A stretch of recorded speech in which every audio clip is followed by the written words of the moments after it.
jusqu'au bout du suspense. Vraiment jusqu'au bout du suspense. C'est l'impression que j'ai avec cette compétition.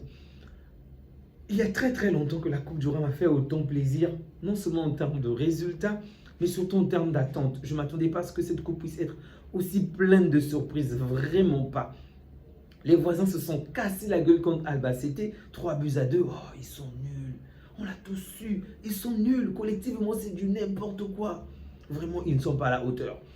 L'Atlético de Madrid a failli de peu aller aux prolongations face à une équipe qu'on a même du mal à supporter, qu'on a du mal à prononcer.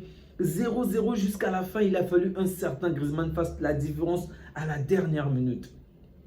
Bilbao a galéré jusqu'à la fin. Et je crois que c'est aux prolongations ou au tir au but, je pense, qu'ils ont finalement remporté le match. Mince. Sincèrement, la Coupe du Roi aujourd'hui nous offre de très très beaux spectacles.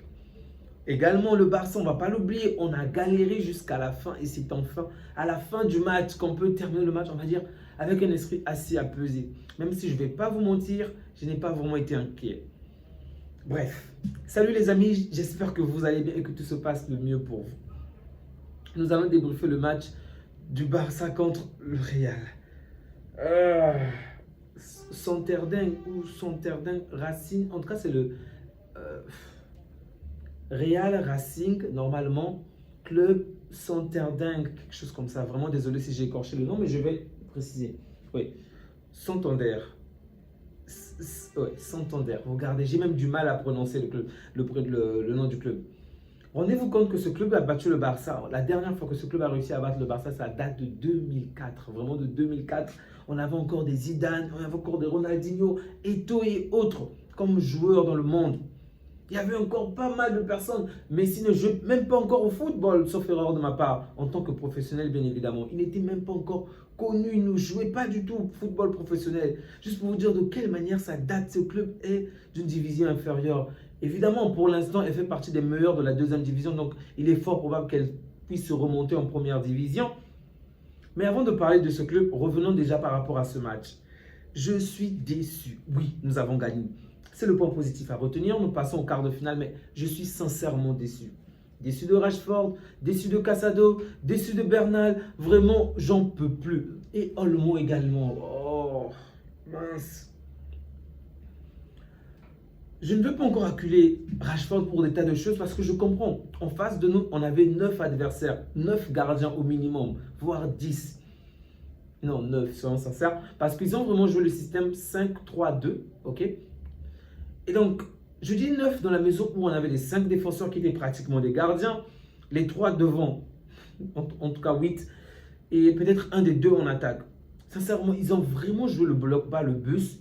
Je le comprends, c'est une petite équipe, ils ont joué avec leurs armes à eux. Ça se comprend parfaitement. Et c'est maintenant à nous de faire la différence, c'est à nous de trouver les occasions en fait pour être assez adroits, les opportunités pour vraiment faire du mal à l'adversaire. Aujourd'hui, on a terminé ce match avec 17 tirs et seulement 6 cadrés. J'ai même failli ajouter un de plus. 6 cadrés, mais c'est un manque d'efficacité. Vraiment, à un moment, je me suis dit, mince, je vous assure, ça ne m'est jamais arrivé. Mais j'ai vraiment regretté Valverde, le joueur Valverde du Real. C'est de la folie. Je me suis dit, mince, si seulement Valverde était chez nous. Peut-être même parfois Kamavinga ou même Tchouaméni. Pas parce qu'ils sont des joueurs exceptionnels, mais parce que ces joueurs-là osent au moins à distance. C'est vrai que ces derniers temps, l'équipe ne va pas très bien. Ok, mais en général, ces joueurs-là ont parfois la capacité de tirer des puissants tirs à distance. De notre côté, on a un Rashford qui a un puissant tir, mais qui ne fait absolument rien de cela. Oh punaise, il m'a tellement énervé. Il a osé une seule fois et ça a apporté un tout petit peu de danger parce que malheureusement, le tir a été contré par l'adversaire et donc la trajectoire de la balle avait complètement changé. Mais on a vu de quelle manière ça avait quand même apporté du danger et je ne sais pas pourquoi, il n'a plus du tout osé tout le reste du match. On ne peut pas compter sur Yamal hors de la surface avec des puissants tirs. Il n'en a pas, il est jeune, ses pays sont frêles. Sur qui encore allons-nous compter? Koundé, c'est vraiment rarissime. Sincèrement, j'ai vraiment été dessus parce que je me dis, vous avez du mal à avoir vraiment des réelles opportunités pour marquer. Mais essayez à distance. Je crois que c'est jusqu'à la 29e minute, 29 ou 26e minute, on avait un seul tir cadré. Mince, alors qu'on joue contre une équipe de D2. Certes, première en ce moment, mais D2. Bref. Donc, comme vous l'avez compris, la première période était quand même plus complexe. C'est en deuxième période que les choses vont se passer. Mais pour que la deuxième période soit meilleure que la première, il a fallu l'entrée d'une seule personne. Oui, un seul joueur qui a apporté toute la différence, Fermín Lopez. Aujourd'hui, c'est peut-être Yamal qui sera nommé homme du match parce qu'il a fait un très bon match, d'excellents dribbles, de bonnes passes, d'excellentes combinaisons. Je n'ai rien à dire dessus. Mais pour moi, Fermín mérite d'être homme du match parce que non seulement c'est lui qui réalise la première passe décisive, mais il apporte vraiment du renouveau. Il apporte vraiment une... En fait... Il est venu, il était tellement... En fait, les autres, j'avais l'impression qu'ils étaient nonchalants, hein, ok, offensivement parlant. Mais lui, lorsqu'il est venu, il a vraiment apporté ce feu-là, cette envie, ce zèle pour aller de l'avant et faire la différence. Mais Olmo m'a ennuyé. Vraiment, je me tiens en colère contre Olmo, vous ne pouvez même pas imaginer. Le positionnement était parfait, les appels de balle étaient magnifiques, mais la finition était catastrophique. Mais à quoi ça sert, monsieur Olmo? À quoi ça sert de faire de bons positionnements, de te retrouver au bon endroit, en fait, de faire d'excellents appels de balles. Et à la fin, pour foutre la balle, je ne sais pas, pour la donner à l'adversaire pour être aussi inefficace. Mince! Punaise! Si on avait besoin d'un joueur en moins, on aurait pris un carton rouge, on aurait joué même avec un joueur en moins, on n'aurait vu aucune différence. Rashford. Rashford. J'ai rien contre toi. En tant qu'humain, tu es une bonne personne, on peut le dire ainsi. Mais mince! Je pense encore à d'autres joueurs, à Lookman, à plein d'autres joueurs, papa. Je comprends que ta situation avec United est complexe, mais si moi je suis Deco, si je suis Laporta, lorsque je vois ce genre de match, je ne suis pas du tout rassuré pour prolonger le contrat avec toi. Oui, de temps en temps, tu nous as offert de belles passes décisives, ok. Et tu nous as aidé contre Aston Villa en Ligue des Champions, je ne l'oublie pas. Mais dans ce genre de match, où es-tu, Rashford? À quoi ça sert d'être un bon tireur de coups de pied arrêté normalement? On ne te voit pas aujourd'hui. C'est vrai qu'on n'en a pas eu assez, mais si c'est Yamal qui le prend, ça veut dire qu'il t'a peut-être battu dans ce domaine-là également. À quoi ça sert d'avoir d'excellents coups de pied si, même dans les corners, ce n'est même plus toi qui le tire ou aucune différence? À quoi ça sert d'être aussi puissant, rapide, si on ne peut pas voir la différence? Aujourd'hui, ils ont certes mis le bus, mais ce n'est pas que seulement le bus. Souvenez-vous que surtout en début du match, ils nous ont énormément fait le pressing. On a suivi pas mal d'actions offensives de la part de l'adversaire. Et donc, lorsqu'il fallait contre-attaquer, oui, il revenait pour faire le pressing. Mais à quoi ça sert que tu sois aussi rapide si tu ne peux pas les dévancer, si tu ne peux pas te retrouver au bon endroit, au bon moment pour faire la différence? Mince.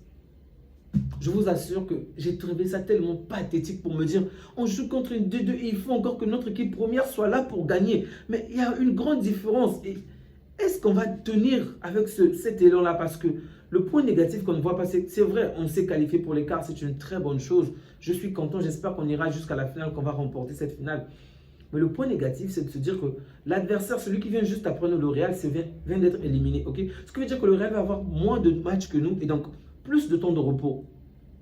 Sachant que nous, de notre côté, pour l'instant, les remplaçants ne sont pas du tout à la hauteur, ce qui veut dire que l'équipe va davantage se reposer sur les titulaires. Et plus les titulaires vont jouer, de moins en moins ils seront efficaces tout le long de la saison. Ils vont peut-être se blesser, ils vont peut-être avoir des suspensions. Et ça, ce n'est pas du tout rassurant pour la suite. Je vous assure que ce n'est pas rassurant. Lorsque je vois d'autres effectifs avoir un remplacement, un banc de touche assez intéressant, moi je me dis mince, mais qu'est-ce qu'on a? C'est vrai, financièrement on est fauché. Mais comment on n'arrive pas à faire la différence contre ce genre d'équipe? Bernal, pas à la hauteur. Casado, pas à la hauteur. Rashford. Donc, c'est ce qui m'inquiète le plus. Ce n'est pas tant l'équipe en tant que telle, mais si jamais Rafinha n'est pas là. À la limite, ok, à la limite, Rooney. Vraiment Rooney. J'aurais vraiment souhaité, je vous assure qu'au début du match, je souhaitais même que Yamal soit sur le banc, que Rooney soit là. Pas Rashford, bien évidemment, mais de l'autre côté, Rafinha. Mais après, je me suis dit, lorsque j'ai encore repensé au match de Rafinha, je me suis dit, non, c'est pas possible. Rafinha mérite même de ne pas jouer aujourd'hui parce que certainement, il est éclaté avec tout ce qu'il a fait contre le Real. Je sais pas, je ne sais pas ce que Flick a. Je comprends que Rooney joue dans le même il est en tout cas placé à la même position que Yamal. Mais j'aimerais vraiment, et je sais que ce n'est pas dans l'ADN de Flick, de faire jouer une personne à un pied faible. Donc, de te placer à un pied qui n'est pas du tout ton pied fort. Mais j'espère vraiment que Flick va avoir, je ne sais pas moi, cette autre vision en fait. Essayer juste encore et encore. Peut-être que ça ne va pas marcher au début, mais accorder à Rooney Bardi plus de temps. Parce que Rashford, je ne m'attends plus à grand chose de Rashford, sincèrement. Plus à grand chose.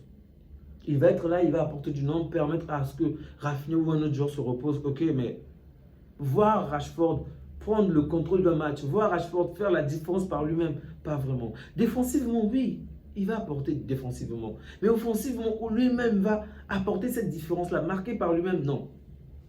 Surtout qu'on a un Yamal qui n'est pas très décisif. Ok, là je parle en termes de finition, qui n'est pas vraiment buteur. C'est ce que je voulais dire, pardon.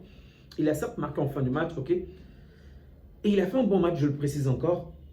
Mais je veux un Yamal plus chirurgical. Je veux un Yamal avec un tout petit peu de l'esprit de Mbappé, un tout petit peu plus d'égoïsme et une efficacité de Mbappé en fait. Regardez Mbappé, même lorsque tu sais qu'il ne va pas faire grand-chose ou que l'action est complexe, il peut, je ne sais pas de quelle manière, il y aura un tir, il y aura un but. Je ne vais pas parler de CR ou de Messi parce que ça c'est un autre niveau. Mais juste un tout petit peu comme Mbappé vraiment.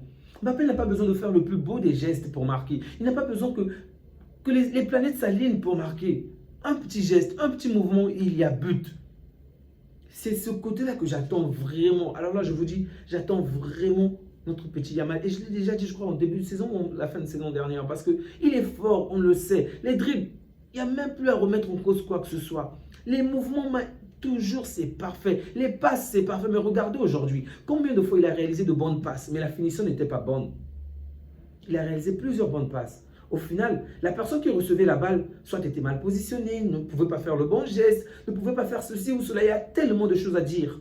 Mais s'il avait cette capacité, vraiment un tout petit peu plus, à marquer par lui-même, à être efficace offensivement, en termes de but, je précise encore, on aurait peut-être marqué 2 ou 3 buts aujourd'hui. Je comprends, ce n'est pas son style de jeu. Je comprends, ce n'est pas son but, être un grand buteur. Il a même dit pendant son interview, la dernière fois qu'il a été interviewé, ce n'est pas son but de marquer plusieurs buts comme les Mbappé, les Messi et autres. Ce n'est pas ça son truc. Lui, il veut prendre du plaisir à jouer. Je le comprends, mais dans ce genre de match, moi, je veux que tu marques. Pas juste à la fin, parce que c'est vrai, il a marqué à la fin, mais on a galéré. Et heureusement pour nous, vraiment heureusement pour nous que l'adversaire a été égoïste à un moment du match. Parce qu'ils ont marqué 2 buts, les 2 étaient hors jeu, mais ils se sont quand même procuré d'autres occasions plus dangereuses, des occasions franches. Malheureusement, ils ont été égoïstes dans ce genre de... Lorsqu'ils se sont procurés ces occasions dangereuses, ils étaient pas dans le partage en fait. Je sais pas. Peut-être qu'ils voulaient avoir la gloire, marquer contre le Barça. Évidemment que ton nom va vraiment sonner fort. C'est lorsque tu marques contre le Barça. Beaucoup de clubs vont s'intéresser à toi, je le comprends. Mais bon, je pense qu'ils auraient tout à gagner à davantage être collectifs, même lorsqu'ils jouent contre les grands aujourd'hui. Les grands comme aujourd'hui. Bref, vraiment bref. En défense, je dirais peut-être Baldé qui ne m'a pas vraiment satisfait offensivement. On voit bien qu'il y a le truc, mais le fossé est encore grand avec Cancelo qui peut marquer par lui-même. C'est vrai que Cancelo est limité défensivement, mais offensivement, il est fort. Donc Baldé également, il y a des bonnes choses, mais c'est toujours pas suffisant pour moi. Martin a fait un match correct. Koulibaly, j'ai aimé son match. Koundé également. Surtout en première période, il y a eu de très bonnes combinaisons entre Koundé et Yamal. Mais comme je vous l'ai dit, la finition nous pose problème. Et donc, se reposer sur nos remplaçants, je vois très bien que ce n'est vraiment pas pour maintenant. Okay? Et je crains que l'on puisse terminer la saison sans réellement compter sur ces remplaçants-là. Excepté Rooney Bardi, je le précise. Excepté Rooney Bardi. Mais le reste, je me dis, ils ont constamment besoin des véritables titulaires pour être efficaces. Et un autre point que j'aimerais signaler, ce n'est pas par orgueil ou quoi que ce soit, mais comme je vous ai dit, j'avais déjà l'assurance qu'on devait se qualifier. Mais ce qui m'a fait le plus plaisir, vraiment, je ne sais pas quand est-ce que j'ai eu ce genre de sensation, c'est que j'avais l'impression que peu importe ce que l'adversaire devait faire, il ne devait pas marquer. Non pas parce qu'ils sont faibles, non, mais parce qu'on a un gardien où je me disais, même lorsque les défenseurs ne seront pas à la hauteur, le gardien le sera. Et je vous assure que je n'ai pas eu ce sentiment, en tout cas en faveur du Barça, depuis très longtemps, très longtemps, vraiment.